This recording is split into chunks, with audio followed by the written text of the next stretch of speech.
Mayan civilization, as I said, is a sort of a cultural unification. Even some cultures came from the other side of the ocean. Some cultures were here already, like the Olmecs. And they are considered probably the roots of the Africans because of the Negroid features. One of the face more beautiful. You can see the lips, the nose, the eyes. This is completely Negroid face, and the weight of this face is 25 tons. Well, they're showing it to you the exactly origin, Negroid, the basic origin for these peoples. Why do you think they? To showing when these people was arrived to this continent. They tried to demonstrate when they arrived to America, and that was before Christ. About 1200 years BC was the time when they made these faces. Were these heads look priests? Priest. I want you to take a look of the original graffiti. This is a graffiti, original Mayan graffiti of a boat with a Kia right here with 3 sails. Wow. Actually, in order to prove that some of the Mayan cultures came from the other side of the ocean before Cristobal Columbus. Wow. What we are seeing here is cultural evidence in order to really know that what we had here, talking about the Mayas, is the encounter of all the cultures of the world. When we talk about the Egyptians, when we talk about the Mayas, actually they even interact. Just like what the Book of Mormon says, the same people built the pyramids of Egypt, same people built these structures, or actually developed the Mayan civilization. But when they are talking about the same people, it could be sometimes in a different time frame, or could be the same. But what we're trying to actually share is the information about that. We're talking about a huge cultural unification. Columbus was the first person to suggest there were Africans in America before him. He actually says in the journal of his second voyage that when he was in Haiti, black-skinned people had come in large boats from the south and southeast trading in gold-tipped metal spears. Well, what's interesting about that, so upon returning to Spain, is that he actually took the spearheads and he sent them away, and they had them assayed, and it turned out to be these spearheads were covered in this metal, that this alloy that the inhabitants called guanin, and the metallurgists actually found out that this was an alloy of 32 parts. It was like 18 of gold, 6 of silver, 8 of copper, which, dun dun dun, matched the metal used in spearheads made in Western Africa for thousands of years, as carried by medieval African warriors, including the Mali and the Moors.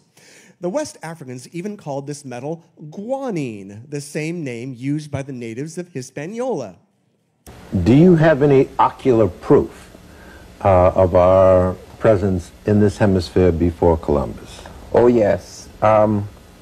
There are many heads of West Africans in the latter period and their earlier heads in the pre-Christian period. Something you can show us that yes. I can show in terms There's of our one that doesn't deal with the period I've been dealing with, but which is very unusual because it has braids. And this was deliberately covered up, because this head has been, it has not been shown in public for about 50 years. It reappears. So these are braids here? Yeah, these are braids. This is a stone head. And where does this go back to? What this era? Goes back to Tresapotes.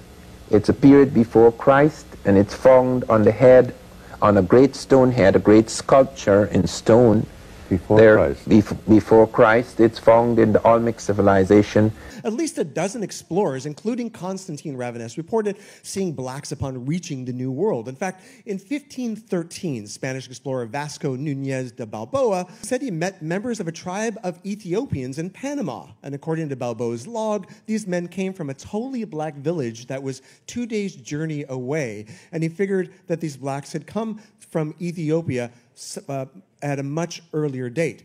Now, Islamic historian Amir Hajib reported that voyages west from Mali were happening in the year 1311, just 150 years before Columbus. Ferdinand Columbus wrote a book in his father. He said, "My father told me he saw Negroes north of Honduras. And then I found that Vasco Nunez de Balboa on September 25th in the year 1513, coming down the slopes of Caracua, which is in Darien, which we now call Panama, actually saw two tall black men. 1858 was the discovery at Tres Zapotes of a stone head. Now this is the stone head. This is the first head to be discovered. Now look closely at this head. When the Mexicans saw this head, when their scholars saw this head, scholars like Orozco Ibarra, Jose Melgar, etc., they were absolutely convinced that there were Africans in America at some ancient time. Why were they convinced? They were convinced by two things. By the African physiognomy, the dome of the forehead, the cut of the nose, the jaw, the mouth, etc., but also by something which has never been mentioned in the archaeology for some odd reason. And that is, at the back of the stone head, there was hair, detailed Ethiopian type hair. No Native American has hair like that. I don't remember how it was that Barack Obama, I think, had said that Islam had played a great role at the founding of our nation. And I said, David, I wasn't aware of that. As a student of history, I also know civilization's debt to Islam. It was Islam at places like Uluzara that carried the light of learning through so many centuries, paving the way for Europe's Renaissance and Enlightenment. I also know that Islam has always been a part of America's story. The first nation to recognize my country was Morocco. In signing the Treaty of Tripoli in 1796, our second president, John Adams, wrote, "The United States has in itself no character of enmity against the laws, religion, or tranquility of Muslims." And since our founding, American Muslims have enriched the United States. They have fought in our wars, they have served in our government, they have stood for civil rights, they have started businesses, they have taught at our universities, they've excelled in our sports arenas, they've won Nobel Prizes, built our tallest building, and lit the Olympic torch. And when the first Muslim American was recently elected to Congress, he took the oath to defend our Constitution using the same Holy Quran that one of our founding fathers, Thomas Jefferson, kept in his personal library. Perhaps the most impressive of all the Muslim voyages to the New World, which we can today document, concern the Mandinka of West Africa. Writing in the Pathways of Sights in the Provinces of Kingdoms, Shihab ad-Din al-Umari recounted a conversation that he had with the famed Mansa Musa, who was traveling through Egypt in his famous Hajj pilgrimage. And according to Mansa Musa, a few years before, his older brother, Abu Bakari, who was then the ruler of the Mandinka kingdom of Mali, had sent two expeditions west across the Atlantic, two fleets. This would be around the year 1310. And we know they reached America.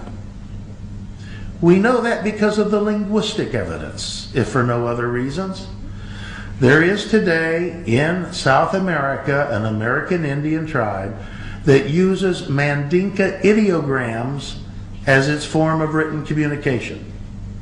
And there is in North America an American Indian tribe located in the middle of the Atlantic seaboard which back around the mid-18th century, a Moravian missionary went and studied with them and wrote a dictionary of their language.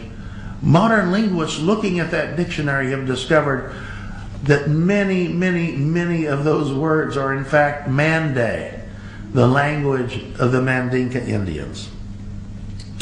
And at least one Central American Indian tribe has clan names that correspond exactly to clan names of the Mandinka of West Africa. Yes, Muslims were in America long before Columbus, but we were also there with Columbus. When Columbus landed on San Salvador Island on October 12, 1492, he had with him at least one Muslim and 3 Moriscos. If we go and look into the cultural evidence that has been left behind in the Americas, we can see statues, for example, nowadays that resemble pretty much the features of these statues look more African than native, indigenous, Native American. This is taken as evidence as well that Africans, African Muslims, must have been to the Americas and must have traveled to South America as well as to the Caribbean before Christopher Columbus, and that Muslims from Al-Andalus as well as from Africa, from the Malian kingdom for example, must have been in the Americas and must have been doing some trade already with the Native Americans. These revolutions, not only in the Caribbean but also in Brazil and in South America in general, are mainly led by Muslims, because these Muslims, the Africans who went over to America, who were taken to America, the only ones who could communicate with each other were Muslims who spoke Arabic, because otherwise they would speak different dialects, because Africa, again, it is not one country, it is 53 countries. Within these 53 countries there are thousands of different languages, so people and the Europeans would take different Africans, they would not take from the same tribes, so they would not be able to communicate in order to set up a revolution, whereas Muslims were the most educated ones. They could read and write, they could write and communicate in Arabic, and they were the ones who would communicate with the rest of the Arab-speaking slaves, the rest of the Muslims, and would be able to put up slave uprisings and revolutions. We now know for a fact that long before Columbus, there were 4 major migrations of blacks to the Americas, different parts of the Americas. And it is now known that the West African Kingdom of Mali had huge fleets of merchant vessels, and that these kings, these black kings of West Africa, began sailing across the Atlantic to Mexico as early as 900 AD. About 200 years before Christ, up until right at about the time of Christ, in other words, about 2,000 years ago. There now appears that there were wealthy West African and North African blacks, and came, if you can believe this or not, but there is solid proof for it now, to southern Illinois. There is a monument that was in front of the Capitol. You probably know this, and it was moved to Annapolis. And it's this big pillar, and it's sitting there in Annapolis. It's this big white old pillar. Have you seen it, David? Yes, you know what I'm talking about? I have. And it has heads of Muslims all the way around it. I mean, it's the most shocking, politically incorrect thing, and I'm like, whoa, what is that?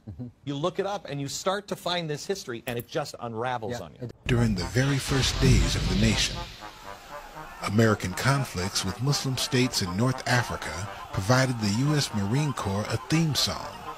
The line from the halls of Montezuma to the shores of Tripoli was in response to events surrounding a war at the start of the 19th century in Africa. At this point, Jefferson puts military troops on the ground for 5 years over there. That's where we get our Marine Corps hymn. Our Marine Corps hymn says, from the halls of Montezuma to the shores of Tripoli. That's the first war on terror. The first time we had to fight Islamic extremists, and that's the Marine Corps hymn. Halls of Montezuma to the shores of Tripoli.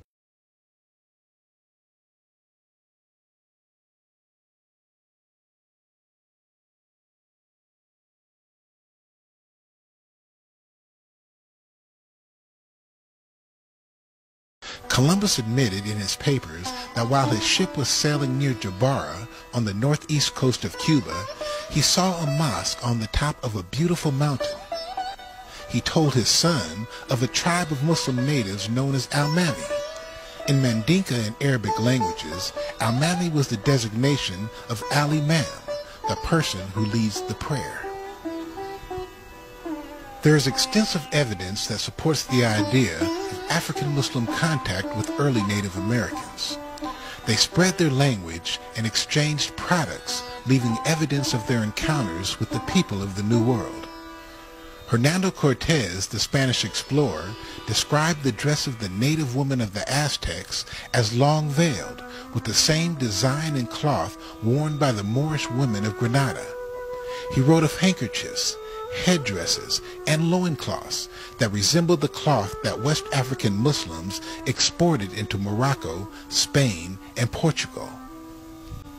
When Europeans began to immigrate to America, they found African tribes living on the land. Many of them had ties to the Moors, Mandinkins, and the Olmecs.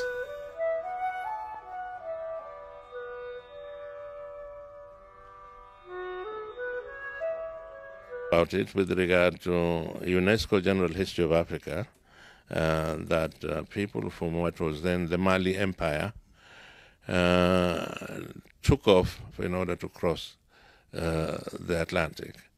In Volume 8 of the UNESCO General History of Africa, of which I was editor, and one of the chapters included that discussion whether there were black sailors who crossed the Atlantic before Columbus.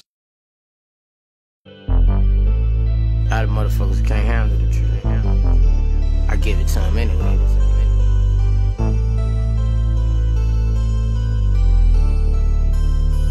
You can't handle the truth. You all the way live with Boosie Badass. You in the land of the truth. You in the land of the truth. Know why the world love me, nigga. I'm bruh. What I'm saying.